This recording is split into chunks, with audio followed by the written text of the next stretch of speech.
তো বন্ধুরা, দিনের পর দিন দেখা যায় স্বামীর যদি উপদেশ শুনি আমার সারাদিন একটু বিরাম নেই। এই দেখো মুরগি এনেছে, দেশি দেশি মুরগ আর কি দুইটা, তারপরে এদিকে গলদা চিংড়ি এনেছে, ওই পাশে আমার মুনিয়া কালকে চলে আসছে। কোনটা রেখে কোনটা করব ভেবে পাচ্ছি না, কারণ এইটাই থাকবে।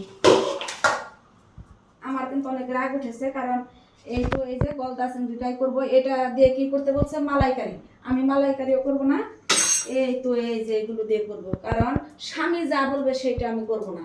স্বামীর কথা শুনলে দেখা যায় সারাটা দিন আমার এইভাবে যায়, একটু আমি বিশ্রাম নিতে পারি না। সারাটা দিন সকাল থেকে কি করতেছি, সকাল থেকে রান্না বান্না করতে সব কাজ করতে আমার কয়টা বেজে গেছে? 12টার উপরে বেজে গেছে। এখন কি সম্ভব তোমরাই বলা? তো এটা দিয়ে আজকে রান্না করব। খেলে হয়তো খাবে, নয়তো খাবে না। আমারটা আমি খাবো। তেলটা দিয়ে দিই। তেলটা গরম হয়ে গেছে, এখন জিরা দিয়ে দিই, একটু মাছটা আমি দিয়ে দিই।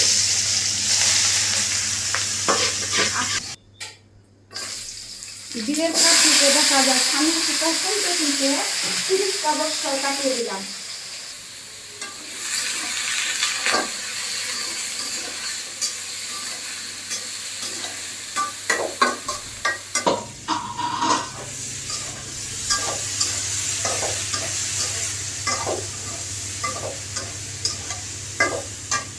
আজকে স্বামী বলবে কি রান্না করেছ, এটা কি মালাইকারি? আমি বলবো এইটাই মালাইকারি, কারণ যদি এত বেশি হয় তাহলে তুমি রান্না করে খাও, এতবার আমাকে খাওয়া। 30 বছর হয়ে গেছে, এখন পর্যন্ত কিন্তু স্বামী রান্না খাইনি। রাগ কিন্তু সবারই আছে। কোনো মেয়ে বলতে পারবে না স্বামীর এই 30 বছর একদিন ভাত রান্না না খেয়ে দেখছে, কিন্তু আমি একমাত্র খাওয়া হয়নি।